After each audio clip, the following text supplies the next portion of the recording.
Item ಯಾವುದೇ ಇರಲಿ try ಮಾಡಿ ಆಚಿ ಚಿಕನ್ ಮಸಾಲಾ. ದಾವಣಗೆರೆ ದಕ್ಷಿಣ ಕ್ಷೇತ್ರದಲ್ಲಿ ಬಿರುಸಿನ ಮತದಾನ ನಡೀತಾ ಇದೆ.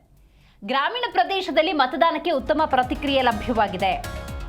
ಹೌದು, ದಾವಣಗೆರೆ ದಕ್ಷಿಣ ಕ್ಷೇತ್ರಕ್ಕೆ ಇವತ್ತು ಉಪಚುನಾವಣೆ ಬಿರುಸಿನಿಂದ ಸಾಗಿದೆ. ಗ್ರಾಮೀಣ ಪ್ರದೇಶದಲ್ಲಿ ಮತದಾನಕ್ಕೆ ಉತ್ತಮ ಪ್ರತಿಕ್ರಿಯೆ ವ್ಯಕ್ತವಾಗಿದೆ ಎನ್ನುವಂಥ ಮಾಹಿತಿ ಸಿಗ್ತಾ ಇದೆ. ಹದಡಿ ಗ್ರಾಮದಲ್ಲಿ ವೃದ್ಧ ಮಹಿಳೆ ಮತದಾನ ಪ್ರಕ್ರಿಯೆಯಲ್ಲಿ ಭಾಗಿಯಾಗಿದ್ದಾರೆ.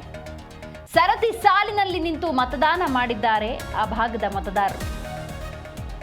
ಮಧ್ಯಾಹ್ನದ ವೇಳೆಗೆ ಮತದಾನಕ್ಕೆ ಹೆಚ್ಚು ಜನ ಭಾಗಿಯಾಗಿದ್ದಾರೆ.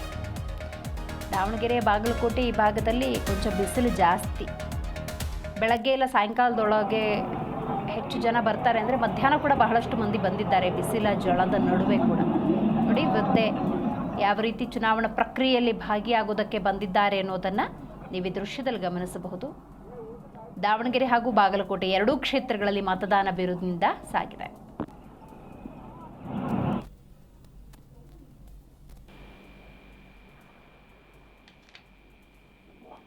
ಹೆಚ್ಚಿನ ಮಾಹಿತಿಯನ್ನು ನಮ್ಮ ಪ್ರತಿನಿಧಿ ಕಲ್ಲೇಶ್ ನೀಡುತ್ತಾರೆ. ಕಲ್ಲೇಶ್, ಇದುವರೆಗೂ ಅಂದಾಜು ಎಷ್ಟು % ಮತದಾನ ಆಗಿದೆ? ವೃದ್ಧೆಯೊಬ್ಬರು ಕೂಡ ಈ ಚುನಾವಣಾ ಪ್ರಕ್ರಿಯೆಯಲ್ಲಿ ಭಾಗಿಯಾಗಿರುವಂತಹ ದೃಶ್ಯಗಳು ಲಭ್ಯ ಆಯಿತು. ಏನಿದೆ ಮಾಹಿತಿ? ದಿವ್ಯಾ, ಕಳೆದ ಬಾರಿ ಚುನಾವಣೆ ಹೋಲಿಸಿಕೊಂಡ್ರೆ ಈ ಬಾರಿ ನಿಜಕ್ಕೂ ಉತ್ತಮ ಪ್ರತಿಕ್ರಿಯೆ ವ್ಯಕ್ತವಾಗಿದೆ ಅಂತ ಹೇಳ್ಬೋದು. ಬೆಳಗ್ಗೆ 7 ಗಂಟೆಯಿಂದ 11 ಗಂಟೆವರೆಗೆ 22ರಷ್ಟು ಮತದಾನ ಆಗಿತ್ತು. ಈಗ ಮಧ್ಯಾಹ್ನ 1 ಗಂಟೆವರೆಗೂ ಸುಮಾರು ಒಂದು 45ರಷ್ಟು ಮತದಾನ ಆಗಿದೆ ಅಂತೇಳಿ ಚುನಾವಣಾ ಅಧಿಕಾರಿಗಳು ಒಂದು ಮಾಹಿತಿಯನ್ನ ಕೊಟ್ಟಿರ್ತಕ್ಕಂಥದ್ದು. ಈ ಬಾರಿ ವೃದ್ಧರು ಸಹ ಬಂದು ಒಂದು ಮತದಾನವನ್ನ ಮಾಡಿರ್ತಕ್ಕಂಥದ್ದು ನಿಜಕ್ಕೂ ವಿಶೇಷವಾಗಿರ್ತಕ್ಕಂಥದ್ದು. ಅಧಿಕಾರಿಗಳು ಸಹ ಜಿಲ್ಲಾ ಪಂಚಾಯತ್ ಸಿಇಒ ಆಗಲಿ ಮತ್ತು ಜಿಲ್ಲಾಧಿಕಾರಿಗಳು ಕೆಲವು ಮತಗಟ್ಟೆಗಳಿಗೆ ಭೇಟಿ ನೀಡಿ ಮತದಾನಕ್ಕೆ ಒಂದು ಪ್ರೇರಣೆಯನ್ನ ನೀಡಿರ್ತಕ್ಕಂಥದ್ದು.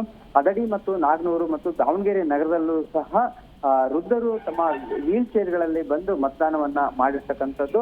ಇದು ಒಂದು ರೀತಿ ಮಾದರಿ ಅಂತಾನೆ ಹೇಳ್ಬೋದು. ಈ ಕಳೆದ ಬಾರಿ ಚುನಾವಣೆಗೆ ಹೋಲಿಕೆ ಮಾಡಿದ್ರೆ ಈ ಬಾರಿ ಚುನಾವಣೆಗೆ ಸಾಕಷ್ಟು ಜನ ಒಂದು ಮತದಾನಕ್ಕೆ ಸ್ಪಂದಿಸ್ತಿದ್ದಾರೆ ಅಂತಾನೆ ಹೇಳ್ಬೋದು.